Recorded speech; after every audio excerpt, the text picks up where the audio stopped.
doing it. You supposed to be happy you sitting there with Kid L. Why you mad? The Kid L Podcast. How you doing? I'm good. How are you? I'm doing great. So many people messaged me about your story. And I got to kind of go through your profile, and that was the only thing I had accessible to me. You haven't done any podcasts or interviews yet, so this would be the first time people get to hear your full story. But you are a businesswoman. You are an entrepreneur. You have your own products. Yes. You have a history that makes people think, well, how did she get there? How did she get all this done with all the controversy that's happened in her life? So I do want to rewind for people so they can hear this full story. First, starting off by telling everybody where you're from. I'm from the east side of Detroit. And how did you spend your whole life growing up in Detroit? No, so I was born on the east side. Then I ended up moving once I probably got like 5, 6, 7 up in there.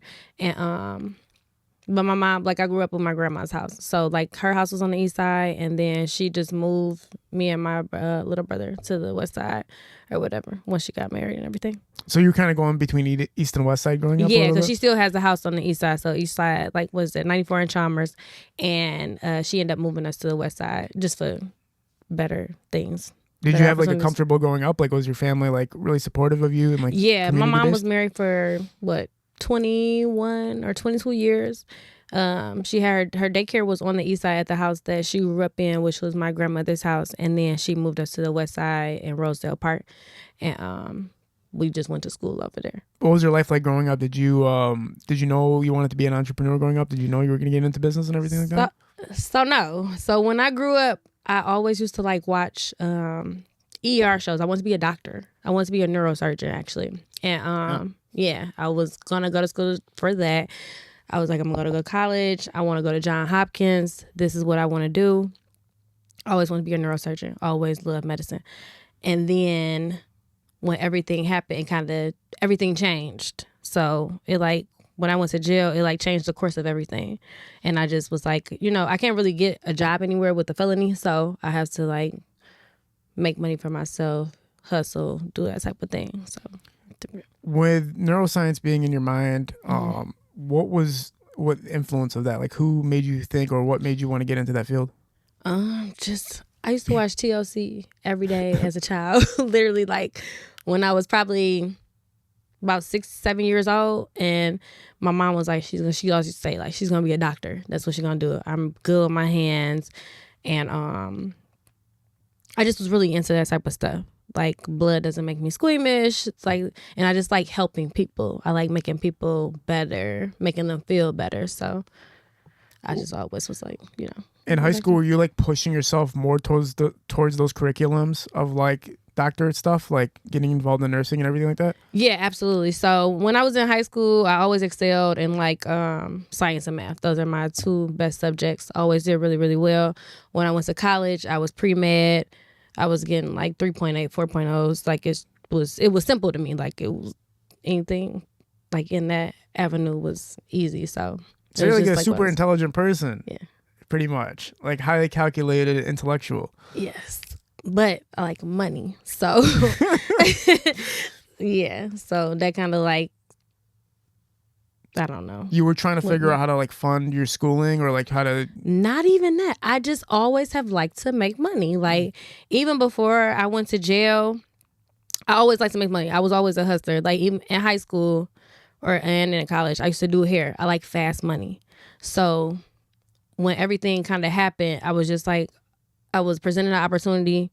You can make X, Y, and Z. I'm like, okay, I want to make this. And I love money. Was everything you were doing before that like kind of more on the legal side? Was everything more like just doing hair and just professional? Yeah, everything was always legal. I've never done anything illegal. So like when everything did happen, everybody was like kind of confused because they kind of set me up. I went to Bates, then I went to Renaissance.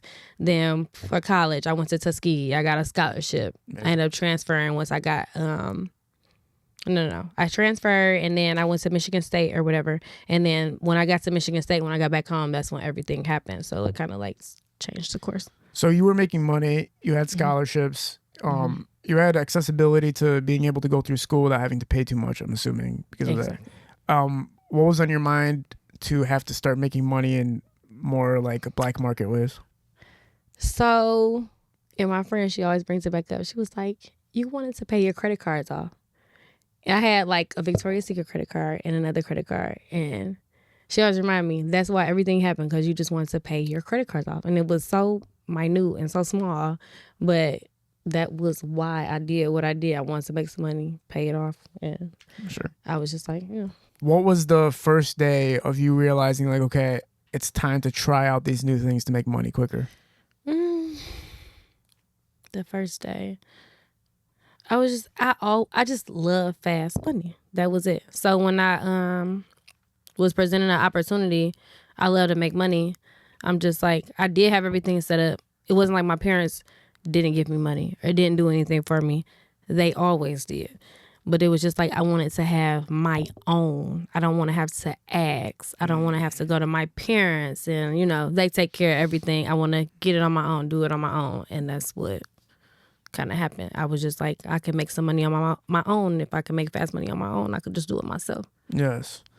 Are you comfortable talking about like what the first time of doing the activity was? Like what was the first activity that you started where it's like, all right, this is totally, I'm doing this right now. This is like totally illegal for me to be doing this, but I want this money. Right. Okay. So, I basically bought some pills. I was going to drop them off or whatever, and I ended up getting pulled over. So my boyfriend at the time, he was a smoker. And so everything was kind of like fast paced when it happened. So I was supposed to get a rental. I ended up not getting a rental. I ended up being in my own car. My boyfriend at the time smoked in my car. And I don't know, for whatever reason, I used to like when I put the fresheners in there, I never used to take them out like when they went dry or whatever. You know how you put the air fresheners in your car. So I used to just keep putting the fresheners on top of each other. So when I did get pulled over, I had like probably 10 fresheners on my car. So initially when I got pulled over, the police thought, oh, you have weed in your car. Sure. And so I'm thinking to myself, I don't have weed. I'll be okay. I'm going to be fine. It's pills. They can't smell it. Whatever. So they were like, we're going to have some dogs come out, search, sniff the car. If they scratch the car, they can search the car. So I'm still thinking in my head, I'm going to be fine. Not realizing that boyfriend at the time smoked in my car the day before, dropped a bud of weed in the car. The dogs sniffed the car, scratched the car. They searched the car. They found the pills. And I don't know, like it was, it's like I kind of had like a lot of signals of like, you shouldn't do this, but I still did because I like to make money. So it was just like, once he scratched the car, they searched the car, they found the pills, and it literally changed my life forever. Literally. Everything. So these are prescriptions? No, I actually bought them from someone. Okay, so you bought them, but obviously they have to be... They were prescribed to someone else, not me. Yeah, they're prescribed to somebody else, but not you. And then because your boyfriend smoked in the car the day before, the cops had legal right to search your vehicle. Exactly. It was like probable cause. Yeah. Because I was basically, from the beginning, the drive was smooth. I was driving through Ohio. Ended up being traffic, and that was slowing me down. And once the traffic cleared up, I started going faster, whatever, speeding basically. And so on 75, the speed limit drops from 70 to like 55. And I was still going 80. So that's what made them pull me over, because I was speeding. Damn, son. Yeah. How old are you at this time? I was 20. You were 20. Yes. Did you have any anxiety or fear as you were doing it, or was it kind of just like, this is nothing because it doesn't feel like anything? I really didn't have much anxiety. Because when it all happened, I was with my best friend at the time. I had him come with me because I was like, just come with me, drop this stuff off, whatever. Yeah. If that's okay with you. And he didn't have anything to do with anything. Like, I just was like, just ride with me down there. So I was fine. And, but really more so, his actions were kind of what more so got me in more trouble. Because they were just like, he looked nervous. I was cool, calm, and collected. Like, I was fine, but he was just more nervous. So when the cops pulled you over initially, they're talking to you about speeding. They're like, you're speeding. That's why our probable cause is to stop you. when they look at your friend, they're like, he's nervous. Now we have more reason to be concerned with you guys. Exactly that. And then the air fresheners. That's why I said the thing about the air fresheners. So dumb, man. It's so air fresheners is so dumb. They were like, you're trying to hide the scent of weed. And I was like, I don't have weed. What was your friend doing to make the cops nervous? You know how you have to like look in someone's eyes when you're talking to them, or just different. I don't feel like he was just doing so much, but a cop can sense when someone's just like uneasy. Yeah. And so I feel like they sense that. Yeah, they sure can. I would know. I've been in those positions where you just give a cop a wrong feel and all of a sudden they're like, we're going to peel off your car seats and stuff out of nowhere. Yeah. It can happen, right? But the thing is, you got, you're kind of like in, what's that rule of Charlie's Law, I think, or something. What's that rule, Nick? Charles Law? Murphy's Law. Murphy's Law, everything that can go wrong will go wrong. Yes. So like the air fresheners, your friend acting weird, the speed limit changing like on a quick pace like that. It was, and then your friend, and then your boyfriend smoking in the car the day before. So literally everything went wrong. Literally. And before I left, it's crazy because before I left to even get on the road, I was walking into my house that I grew up in, and I looked up, saw a black crow. And I was like, ugh, bad. Well, it's supposed to signify bad luck. I saw that, ignored it, whatever. This is not bad luck for me, and kept proceeding with my day. Wow, man. Yeah. Wow. Yeah. And then my best friend that was, he was nervous, but he was like, when they did search the car, they put us in the back of the police car or whatever, and he was like, do you want me to just say it's mine? Take everything. Literally. He was like, do you want me to just tell them that it's mine? Da, da, da, da. I'm like, you don't have anything to do with this. We're in college. Like, I wouldn't mess up someone's life like that, So, but he did give me that option. I'm just like, absolutely not. No. Wow, you guys are both real ones for that. Yeah, he was so real. Like, still my best friend to this day. Like, known him since 9th grade. Yeah. How'd he say it? Did he just say like... We were sitting in the back of the cop car, and he was like, you want me to just say it's mine? I take everything. Yes, like, his name is Mike, and he literally was just like, just so I wouldn't get in trouble. And I'm just like, I couldn't even have anything like that on my conscience, because I'm like, I asked you to ride with me, so I would never do that. So amazing. Yeah. Amazing. So how long did it take them to search the vehicle before they found something? Probably took them about 10 minutes. Did you guys hide it good? Minutes. Like, did you actually? I thought I hid it good, not good enough. Yeah. I thought it was good. One time there was a gun under my seat, and when the cops were searching my car, I swear to you, the last cop that was searching, he was like giving up. He's like, I don't see nothing, man. Then he just went one last time. He's like, well, let me just... One last time he went, and he just reached all the way back, and he pulled the gun out. I was like, why, bro? You were just about to stop searching, bro. You were like 2 seconds away. But a little bit. It just happens, right? They just fucking... It's like they kind of just know. Yeah, they know. They knew something was in the car. They need to know like how to find it. Unfortunately, because there was so many signs that something could be wrong. Mm-hmm. When you realized the moment that they found the prescription, how were you feeling inside? Were you like, it's over for me? Like, how did you feel internally? I'm not really a panicker, so I was calm, because it's like panicking isn't going to get me anywhere. And I was just like, okay, I have to come up with a story, anything in my head to like try to get my way out of this. And also when I was in the back of the police car, I had called my mom. I'm like, I'm in the back of the police car, Wyandotte, Ohio, or that was the county. I was in Upper Sandusky. And I'm like, I'm about to get in trouble. Like, so I let her know. But I was trying my best to be calm. And all of the pills were not mine. So it was just like I didn't want anybody else to get involved. It was just like, I got caught. So it's just like I have to deal with it. Yeah, you don't want to, obviously you're not snitching on anybody. No. Right. No. And that was the biggest thing, because it was just like, so the person who did present me the opportunity, I was like, if I would have said something about him, he would have gotten in so much more trouble. So I'm just like, I could take everything, take the rap for everything. And, I'm in college.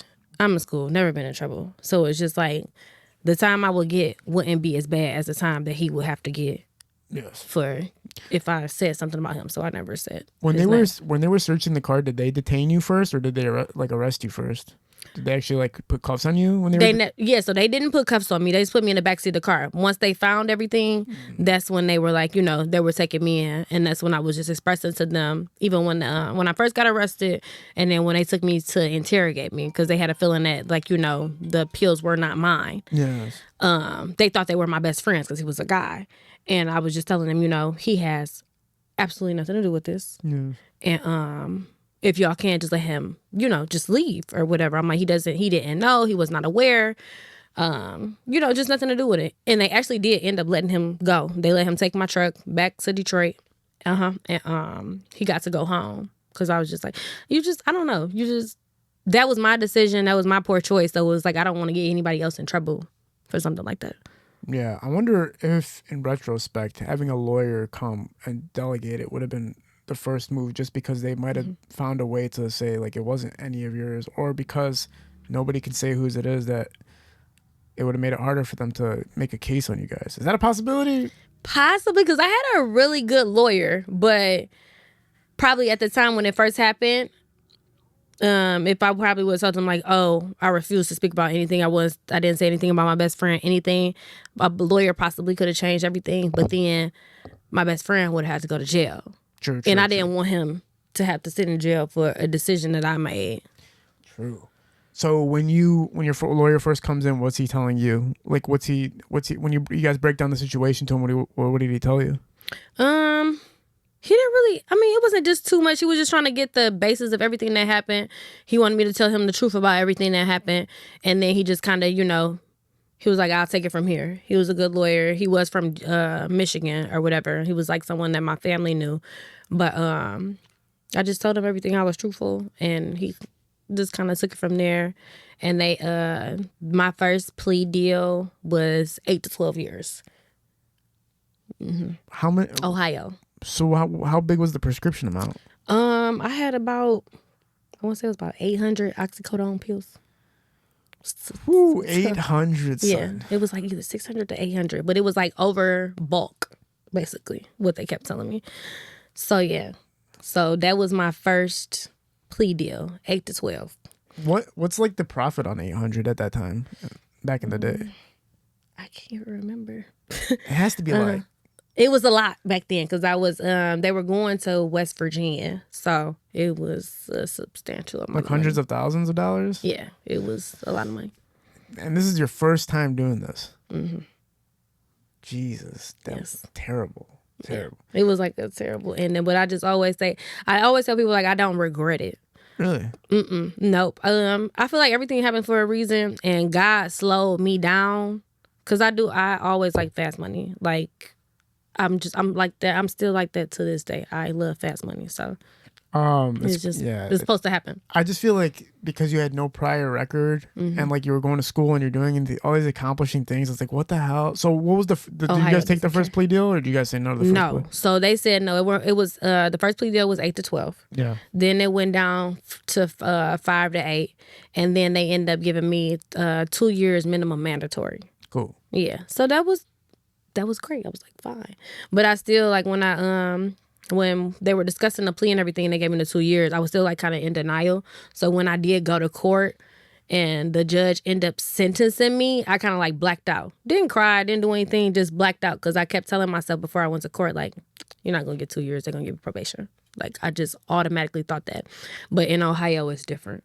Like, they don't really play with anything drug-wise. So yes, they don't care. Like, I told my judge... Well, my lawyer told my judge, like, oh, she's in school. She's getting 4.0s, 3.8s. She does not care. She didn't care? She was the judge didn't give a fuck? No. She was just like, this is the law. They're like, you're not from Ohio. And that. I feel like it has something to do with it. I feel like if it was one of their citizens, they would have been like, all right. Mm-hmm. So when you first heard that first plea deal, though, when they said like 8 to 12 years, did your heart sink? Did you go like, what the fuck? Or did you know, like, that's bullshit, I'm not going to get 8 to 12 years? My heart sank in the ground. It was like 8 to 12 years. I'm like, I am 20. I'm like, I'll be 28 or with 32 when I get out. Like, that would have been like just around now. I'd have just been basically getting out of jail now. And I was just like, Oh my God. And I kind of got like in such a zone because around that time I started smoking a lot. And I just got like in a zone where I was just like, this is just, it's no way possible. I'm going to have to go to jail for all this time. Like, it's just no way possible. So I was just like I said, denial. When they sentenced you for the for 2 years, you blacked out. Yeah. What was your next memory when you got back to consciousness? My grandmother was screaming. Damn. Yeah, she was like, and then like my family was in the the stands, the pews, whatever you want to call it, and I was so blacked out that I didn't say goodbye to anybody. They basically gave me my time. You're supposed to get the time to hug your family, say your goodbyes. I didn't say any goodbyes. So the next moment I woke up, I was in a cell. Like in a holding cell with concrete, not a regular cell. And I was just like, and that was the because I only cried 2 times when I was in jail, and that was one of them when I got to the holding cell, and I was just like, this is real. I'm gonna have to go to jail. Horrible. Yeah, it was crazy. The first day inside, where it's like now you're part of population or general population. What was the first day like? So they put you like in this quarantine kind of phase at the beginning. I went there. That was January of 2013. I was there. It was an experience. It was a lot of people my age, but I feel like they had like rough lives or whatever. So it was like a lot of fighting, a lot of that. I kind of stayed to myself. I stayed on the phone. I didn't really talk to too many people. And then like when I did come into contact with people, it was just like, why are you here? What did you do? You look so innocent. You're this and that. What's going on? How did you get here? But everybody, I never had any problems. Everybody was really nice. Cool. I will say that. They were really nice. When I first went to jail, I was at Marysville in Ohio. It was a state facility. And then I remember complaining to my mom, like, this place is disgusting. And so when I did get out of quarantine, they put me in like a regular unit. But I just remember it was just nasty. It was gnats everywhere. I wasn't getting my mail on time. And so I just remember my mom was like, I'm sending you magazines. Did you get them? And I'm like, no. And like little stuff like that. And I'm just like, oh my God. I was just so stressed out. So I remember telling my mom this. And I'm like, I'm sleeping under a vent and I'm getting sick. And this is just cruel and unusual punishment. So my mom started calling. So I got to jail in January. They moved me to the unit probably by the end of February. And my mom called central office in Ohio so much that they moved me to a private prison by March. Damn. Of that year. And I wasn't supposed to go get sent to that prison until my last 6 months. What's a private prison? Like, do people do like tax fraud and shit like that? I don't think they do that, but it was just better than a state prison. Yeah. Like the state prison, they had me in this room with 100 people. It was like an open unit.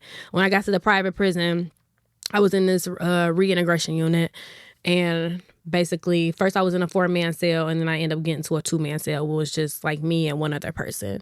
You had the cell, then you had, when you go into the foyer, the shower was on one side, bathroom on the toilet on the other side or whatever. And it was better. It was better. But now you have to build a relationship with somebody because you have a cellmate now. Yes. So I did have to do that. First, I had 3 other cellmates. My first bunkie, she was in jail for life. Yeah, she had shot her husband 3 times with a shotgun. And in Ohio, they don't have self-defense. So she was kind of defending herself against her husband. And yeah. Wait, they don't have self-defense? No, they don't have self-defense laws in Ohio at that time. Okay. So yeah, she was in jail for that. And then my other roommate, she had a DUI or something. Why did she shoot? So she shot her husband in self-defense because obviously he was abusing her. Mm-hmm. You believe her? Did you believe she was for sure? Or did you ever think they're just kind of crazy? She looked crazy. She did look crazy? Yeah, she was a crazy little lady. But she was so sweet. But when I first met her, I was just she looks crazy. And this is before I knew her backstory. And did that make you more fearful of her a little bit? She shot her husband to death? It's crazy. I was never scared when I was in there. Yeah. I was never scared. But she had been there so long, that's how she made it to that facility that she was at, because she had probably been in jail for 17 years at that time. Okay. So like your level starts dropping once you're in jail that long. And she was this, I don't know, she was a sweet lady. She taught me how to crochet, and I actually end up while I was in there, I started crocheting a lot of things. And when I end up getting out of prison, I started a business or whatever. That was my first business that I did start out of prison. Crocheting swimsuits. And I used to make them when I was sitting in my bed. It was like I didn't really have to graph them out. I could see it in my head and kind of just I just could make a swimsuit. So that was the first thing I started doing when I got out of there. That's cool. Yeah. So you actually were learning like crafting and skill trades while you're inside. Yeah, because it's not much to do. And I didn't go outside much. I didn't go outside till like month 14. Well, I mean, you don't want to go outside. I'm introverted, so I stayed on the phone. We could have our own TV, so I had my TV. I watched TV, and we had tablets. So I kind of just stayed to myself. Yeah, tablets is crazy because they don't show that in the movies. No, you had like a literal, it's a clear little tablet, but you have like a little tablet, and it was called a J player, and you put you download all your music onto it. The J player. Like that. Yep. Yeah. Mm-hmm. Yep. But you can, so it's just music, right? It's not like movies or anything like that. Yeah, so they've changed it now. But like when I was in there, it was just music. But like when I left, I remember I kept in touch with a couple of the girls, and they were like, that we just got Wi-Fi in the entire building. Like, yeah, so you could do a lot more and start downloading more stuff onto there. What was a moment inside of reflection for you? Did you have any moments of a reflection when you were inside? Can you like kind of like, did you have anything where you sat and thought about your life and kind of was like, you know what, when I get out, this is the direction I'm going to take when I get out? Yeah. I did that a lot because it's like you kind of daydream when you're in prison. All you do is think about what you're going to do when you get out. Yeah. And I daydreamed a lot. And I was just like, it's still money. I want to be able to make money. I know it's not going to be easy to be able to get a job or like, apply for something. So I'm like, I have to be an entrepreneur. And that's where I started where I decided like, okay, I'm gonna be an entrepreneur. I have to create my own business. I have to be able to make money, but I want to still make fast money, but I want to do it legally. Yes. And yeah. That must have pissed you off when you were inside thinking like, okay, now I have this brand of felony on me. You can't be a neuroscientist anymore, right? No. You can't. Damn, man. What does neuroscience have to do with felonies, man? It's I don't know. Like, it was crazy because that was like a childhood dream. Like, I'm gonna be a doctor. Man. So yeah. Did you meet anybody else that was interesting inside? Did you meet anybody else that kind of like sparked your light a little bit? I wouldn't say I met anybody to get me where I'm at today, but like I did meet a lot of interesting people when I did get to my 2-man cell. I had another bunkie that was a murderer. God. I know everybody was murderers. She and her story was crazy, but I never heard it from her. But she basically, the rumor was she had a baby and she killed her baby, and she was walking around a mall with the baby in the stroller, and the cover was covering the baby, and she was walking around like everything was regular, and then she ended up throwing the baby down the trash chute. Oh my God. Yeah. And so when I did move with her, I was like, oh God. I was just like, it's a little nervous. I'm like, she's right crazy. She ended up being, I mean, both of those people sound fucking crazy. Unless the first lady was literally actually being abused. If she was actually being abused, that's fucked up that they sentenced her to that long in prison. They don't really care in Ohio. Like, did she ever say she regretted killing her husband, or did she ever go like, man, I just wish I just could take that day back? Or did she not even? No. She never acknowledged that day? She never acknowledged it. Never. Never acknowledged why she was in prison for the rest of her life. Wow. She never acknowledged it. She was just like, I know she had to go up to the parole board because she did have the opportunity to be able to get off on parole or whatever after so much time, but she never acknowledged it. The one roommate that I did have that did acknowledge, she was like drunk driving or something, and she ended up killing, what was it? Either 2 or 3 people. And she was such a sweet lady. And she acknowledged it. She felt bad, but she still didn't have all that time over her. She ended up getting sentenced to like 14 years. And she was crazy. She ended up being like my prison mom. Like you have like, most of the time you get like a prison mom. And she really helped me a lot when I was in there, just with like advice or just, I don't know, like keeping me positive and keeping me going. She did a lot per se with that. Well, so did you have to do the full 2 years?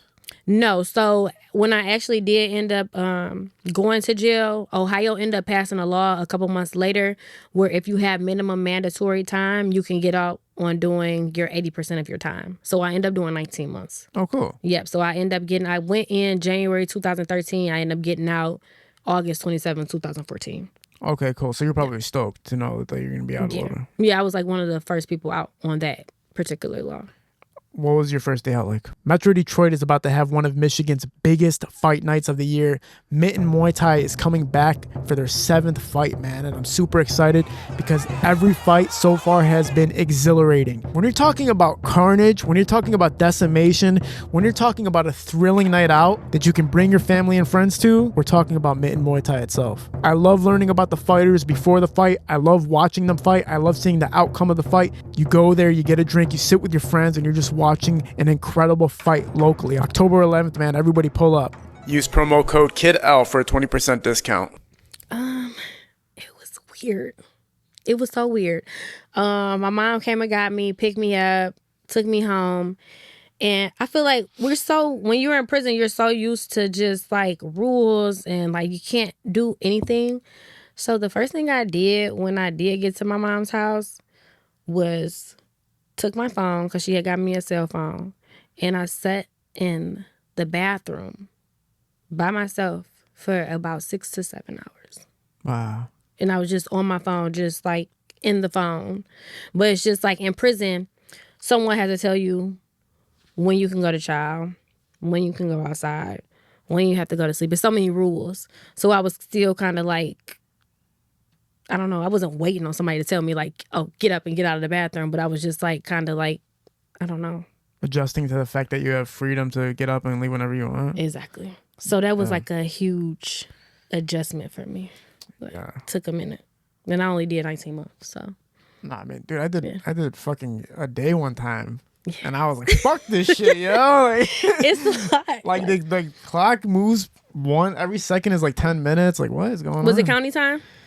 I was in Macomb. Yeah, so county time is a little bit slower. When you're in prison, it starts moving a little faster. Yeah, because in Macomb, I didn't know what my outcome was either. I didn't know what was gonna happen to me. So it was almost like when you don't know what's gonna happen to you, it's even worse. Like you're just waiting. But when you know what it is and when you're getting out, kind of, I'm sure it's like you just first day in, last day out kind of mentality, right? Yeah. So when you were out, what was your first meal? I always ask people what their first meal was. I can't even remember. You can't remember? I remember my first outfit. I don't remember my first meal. How, bro? I know, it's crazy. I had Fuddruckers. I had a quarter pounder and some wings, and I didn't even eat it all. I fell asleep right when I got like. You don't remember your first meal? I really Mashed don't potatoes? remember my first meal. I remember the outfit, but I cannot remember my first meal. Where were you going the first day? Did you planned out leaving the house? I know I went out to eat. I saw some friends and stuff.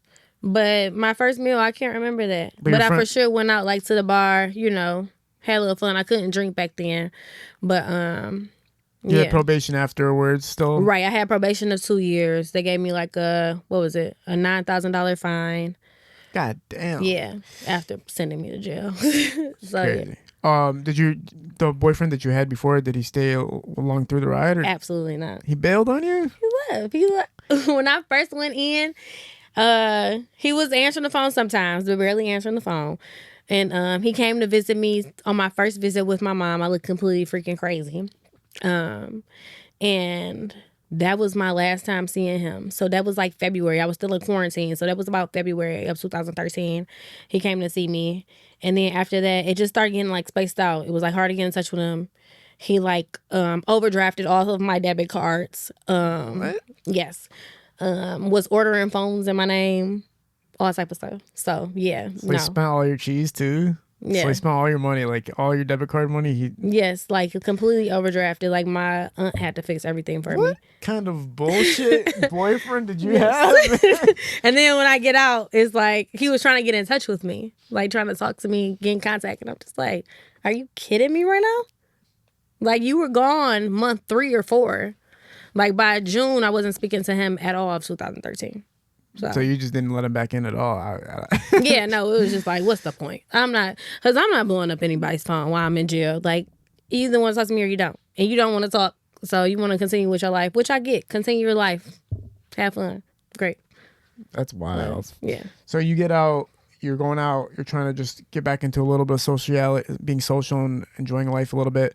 What was the movements after that? Did you have to sit down and go like, okay, now I have to collect myself and I have to actually like pursue something? Yeah. So when I first did get out, I'm like, okay, I need to get a job. I gotta start working. I gotta make some money. I don't want to be, staying with my mom forever. No, it's not gonna happen. I like anything of mine. I like my own stuff. So I ended up getting a job, a telemarketing job at this place called ACS, and that's when I first started making money. It was pretty good money at the time. I was making like anywhere from $1,000 to $1,500 a week. So I was like, this is cool, great. But I still always like to work for myself. I like to make my own money.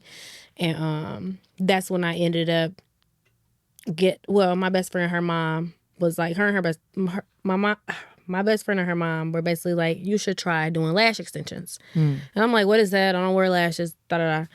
And they were like, just try it, you'll make a lot of money, whatever. So my best friend's mom actually paid for me to take a class with this girl. The class was like $1,200. And she was like, you're good with your hands. I think you're going to be good at this. Start doing lashes. I went, took the class with the girl. I was really defeated after the class because it was, I don't know, it was hard. I just was like, oh God. But I ended up being really good at lashes. And that's what I do now. And I've been doing that for like about 8 years since the call center. Yes, I was doing a call center and doing lashes once I did learn. And I'm like, dang, I'm making a lot of money from this. So then I went to a part-time job and was like freed up more of my time so I could be able to have that time to do lashes. And I was like, okay, I'm making more money with the part-time job. So that's when I ended up just quitting my job altogether. That was like 2018. And just doing lashes full time. Amazing. And that's what I've been doing ever since I've been out of prison. So right now, what's the primary sources of your female entrepreneurship? Are you like primarily services for like salon type care, or are you doing other things on the side too? I know you have products for sale as well. Right. So primary is always lashes, but I do have an up and coming business that I've been working on, and it's basically like this oil I created, and I give it to like my close friends or people that I know that are pregnant. It's basically an oil, and I use it on myself as well. It's oil that you can put on your stomach, and it will prevent stretch marks entirely. Amazing. So, like, when women get pregnant, they always get these marks on their skin. And it's nothing wrong with the marks, but I feel like if you could prevent them from coming, then I feel like that's something that women will want. So that's what I've been working on now and trying to just, like, get that up off the ground. Because that's something I could like sell in my sleep. I don't have to actually go to work. Like with lashes, I have to actually, work, do lashes, go in every day. And this is something where I could just make money in my sleep, I feel like. Sure. And it works. So awesome. No, that's awesome. Some men love them, some men hate them. Yeah. Some women love them, some women hate them. Yeah, because a lot of people they're like, oh, they're beauty marks, they're this and that. And it's like, okay, like they are. It's you had a child, it's great. Like it's nothing wrong with them, but it's still it still helps, like, if you can't get them, I feel like. And then I have another business where I have a mobile bartending business called Sexy Sips. I do that with my friend Carmen. And we basically we do private events, weddings, baby showers, graduations, and stuff like that. And we have our drinks. They either will book us or whatever, or we have like some friends that'll just like ask us, can we come, and then we'll just sell the drinks like that. Oh, cool. But that has been pretty good. So yeah. Awesome. Where's the lash business located? In Southfield. It's actually 18600 10 Mile Road, right on Southfield. Right off of Southfield Road, in between Southfield Road and Evergreen Road. What'd you name it? The Plush Life. Kind of want to change the name though. You're about to change the name. There it is. The branding, the stamp, the tags. It does, but it's like, I don't know. I feel like I'm just growing right now, and I'm like kind of evolving, and I feel like it's just kind of time to change the name, because I've been trying to feeling like I'm gonna move out of Michigan eventually. Really? And I feel like I can make more money with lashes outside of Michigan, so I'm still gonna be here for now, but I'm gonna kind of be going like back and forth in between. I haven't decided, but I'm kind of leaning towards Cali. Really? Mm-hmm. California. Yeah. That's like the total opposite of here. Exactly. But the demand for lashes is totally different. Like, Oh, yeah. yeah, like the women there, they need their lashes done all the time. They're gonna pay, and the women here pay. Don't get me wrong. Like Detroit pays, but it's like a demand out in Cali versus Detroit. No, one of my friends is a barber. He told me that all the time. He's like, when I go to, he'll go to Miami for like 3 months, and he's like, it's crazy out there because I'll get the same client every 3 days. Yep. And he's like, in Michigan, it's like once every 2 weeks I might see them. Like, Exactly. damn. Like they'll spread it out, or they just don't need it all the time. And it's just like other places you can get more opportunity. Yeah. Outside of Michigan. Wherever there's more nightlife or more cameras or more things happening on a consistent basis, people are going to keep that appearance up. So it's going to be constant revenue. You just need people who can deliver the skills. That's the only problem. So it's like it has to be you and more people that can help with the extension of the business. Like how many people work with you right now? Oh, it's just me, myself. Right now? Damn. Yeah, it's just me. I work Monday through Saturday, some Sundays if I get the clients or whatever. But I don't. Everybody like I hustle. I like to hustle. Like do you I do said, weddings and what? Do you do eyelashes outside of the office? Yes, I've done house calls. I've done weddings before. So I do. I kind of like I'm open to doing anything. Not cool. anything, but like if it's money involved and I'm gonna make money from it, I love doing lashes. I could pretty much do anything. Very, very, very cool. Yeah. Is there anything else that's in a focus of you right now as far as building yourself with this entrepreneurship? Are you thinking about expanding in more ways? Right now, no, because I feel like I done tried a little bit of everything. I did a box truck business with my husband for about 2 years. That was nice. It did cause for a lot more of my attention and like on hand. So that's why I stopped doing the box truck. Not stopped, but like I haven't been doing it as much. But that was very. I made a lot of money from having a box truck business. I had contracts with Wayfair, a window company, Home Depot. So that was pretty like it. I made good money from it. And then I got into like flipping houses. Cool. And that was another thing. That was kind of like my husband's idea. He wants to do it. He's incarcerated, so he can't really do it. So I was more so, I'm like, okay, let me try it. I'm open to it. And we actually made money with that. So it was cool. I'm pretty much open to anything. When it comes to starting a business, I'm not really scared. I'm a risk taker. So it's just like, okay, I'm going to just try it, see what happens, and just kind of go from there. Sure. So are you guys conducting business over the phone? Like he'll tell you like make these moves, and then you're like, all right, let's make these moves. Or yeah, like he'll give me the ideas because like the box truck and the flipping houses was his idea. That's something that he always wanted to do. He just never got to it. So he gave me the ideas, and it was like, okay, I'm gonna get our LLCs, and I'm just gonna put your ideas to work and see where it goes. Sweet. When does he come out? Like, is he? He has more years. Damn, it sucks, man. Yeah, it does. It does, but it's like we getting through it. He's been incarcerated since August 2021.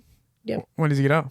Like, oh, you're saying many years. Okay. Yeah, he got some years. It's crazy though, because if you flip it, it's like you're staying there for your man, but your past boyfriend bailed on you instantly, which shows like it's not really about where the person is, but it's about the commitment towards that person, right? Exactly. It's just like I feel like my past boyfriend, we probably weren't really there. Probably didn't really have a real connection.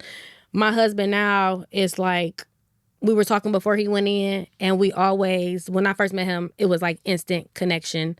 Like we always say like we the same person, but we do have the same birthday, but like we're literally the same person. So it's just always flows, and it's just easy. And I've been through it. I've been to prison, so it's just like it was never hard for me having to stick by him and be by his side and like help him through something like this. Is there like people who need a relationship advice on that end? Is it like, is there ever if you feel like you guys are the same person, right? Mm-hmm. A lot of people are looking for that compatibility. Yeah. Is there ever tension, or is there ever arguments, or is it because you guys are so, like so close that there's not really fights or arguments of that nature? We are like normal people, because at first it was no fights or no arguments, but we have arguments now every here and there, but it's just like he knows me so well, I know him so well, so it's just like we know how to work around it, and we never really stay too mad ever at each other for a long time, and so I don't know, it just works. Like it's pretty cool. Yeah, I'm just like I always be like, Yeah, there's always so many theories about relationships. It's like, do opposites attract, or should you be more like alike?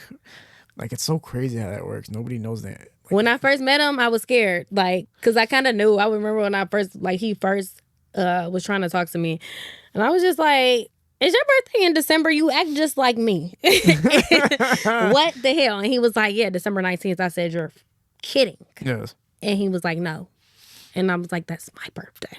Crazy. And I'm like, yeah, it was everything was crazy. But I told myself, I was like, this is either gonna go really right or it's gonna go really wrong. Yes. No in between. And they went really right. You have a pretty cool following on social media. A lot of people are heavily supportive of you and any actions that you make. How did you build the social media following? Is it just friends and family and people that know you from over time? Or do you think that there's some people that find you from outside and get attracted to your lifestyle? I would definitely say that it was me being in prison, and a lot of people, women and men, they like to hear my story. They'll tell me like you're motivational, stuff like that. They like to read it, just know about it. And then it was me and my husband actually did go viral, probably like about 2 or 3 years ago. I played like the little card game where you could have 2 cards and they can't see the card, but they choose a card.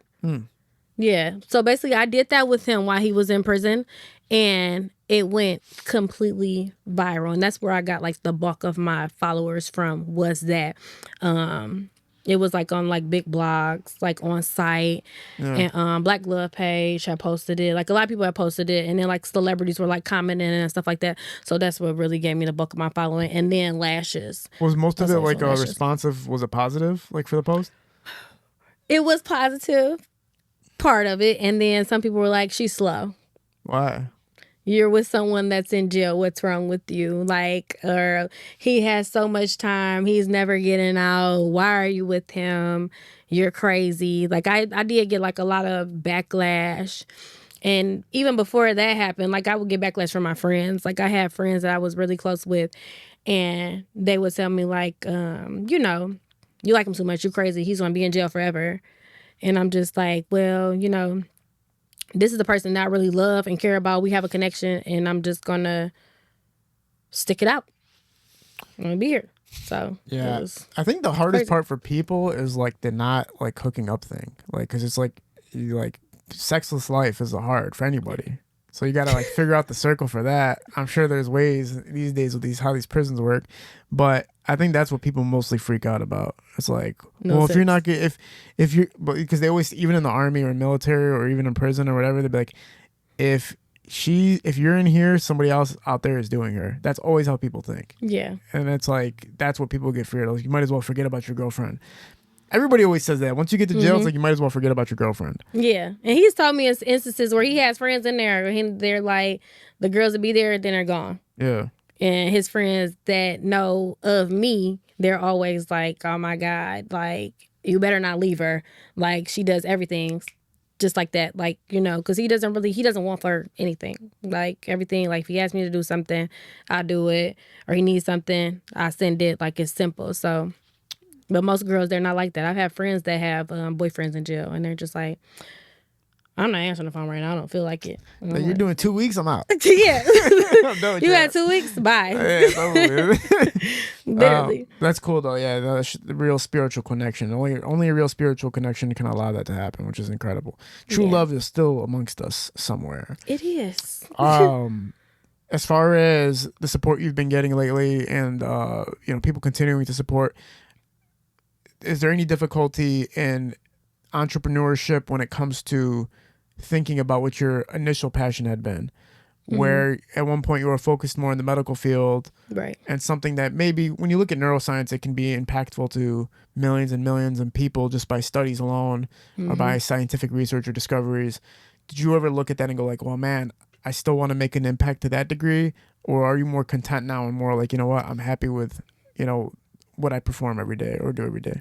I love doing lashes, but I do have my days where I'll be like, I'll get sad about like not being able to be a doctor or not being able to go into the medical field, because that was something like I was really, really passionate about. I'm good at science. I'm good in math. I always overexcelled. And I've wanted that since I was a child. Like, and some days it hurts. It's like, oh my God. And I've had times like I just recently, a couple months ago, reached out to the Texas Board of Nursing because I'm like, maybe if I go to a different state, I can do something. And I may not be able to be a doctor, but I can still go into medicine. And I reached out to Texas and just about nursing, and I had to pay some money or whatever to see if I would be able to get my license. And they were like, they were asking like questions and were basically telling me like, you have to get a psyche eval and make sure that you won't go down that road again. And that still wouldn't guarantee me a job in the nursing field. So I don't know, it sucks a lot because like that's always what I wanted to do, but it's like because of the events that occurred in my life, it's like, okay, I have to do entrepreneurship right now. And I love running my own businesses. I love having my own businesses. So it's just like, I could still make lots of money and be okay with it. Yeah, which is an interesting aspect too, because what if you were one of like the most gifted minds in humanity that could have changed the course of society if you had just not went to prison, or they have to just had leniency on you and not made it a felony charge? Yeah. And then you could have discovered something like how to cure Alzheimer's. But now, because of something you did when you were 20 years old, when your brain's not even fully developed yet, and they slapped this permanent, like, they just ban on you. They didn't care. They was just like, it is what it is. And it sucks because I'm sure I probably could have changed. I'm sure I could have changed something. I'm extremely smart. So it's like I could have probably changed something, but there's still like what do they call it? Medicine, holistics. Like holistic is still a cool approach too, and you don't really need a degree for it. It's like if you even with the remedy that you're creating with the oil, that's like in its own way that's holistic, right? Yeah. So there's still that angle of it. But is there anything you want to shout out before we sign off? Is there anything else you want to tell people?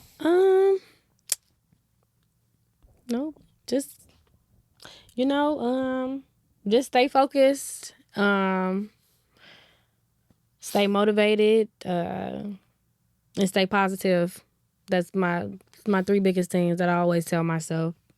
And if it ever feels like things are getting hard, it's just always in the end it's going to be something better. Like when everything you feel like you're getting a lot of roadblocks and a lot of bad things are happening that you don't want to happen or you're upset about, just still stay focused, stay motivated, stay positive, and things are going to change. God makes everything happen for a reason. And I always say that I went to prison for a reason. I don't regret it, anything. It happened for a reason. So I'm where I'm at in life because this is where I'm supposed to be. Absolutely. It's been an awesome talk. Yeah, it's the interesting part about your story is that you went from a situation where they restricted you by giving you a felony charge, and you were able to still continue and become a successful entrepreneur. A lot of people give up. A lot of people just feel like, you know what, I'll let the world control me, but you took control over the world, which is important. And I think the biggest thing that comes out of this, which I'm sure more great things will come out of this, is that maybe there is somebody who's thinking exactly like you, or hundreds of thousands of other men and women that are thinking exactly like you at that age. Like, I want to be able to accomplish these things. Yeah. But a mistake can happen that can transform those thoughts and dreams, unfortunately. And at the same time, though, that was some lame ass shit from that Ohio judge. You could have easily just been like, you know what, bro? It ain't that crazy. Just let her off or give her probation. Just go. Like, they don't care. Felony charge, bro, on a 20-year-old. Like, that was... And it was like, went from... They were trying to give me felony trafficking. Yeah. To, like, they dropped it down, but, like, it was crazy. I just think they need to change the system a little bit. But still cool to see your story and how much you're prevailing and just pushing forward. Thank you. Social media, everybody go tell everybody your social media real quick. My name is Shani Iman on Instagram. That's ShaniIman. That's my Instagram. That's the only social media that I have. So appreciate you doing this. We're at Parallel Sound Studio.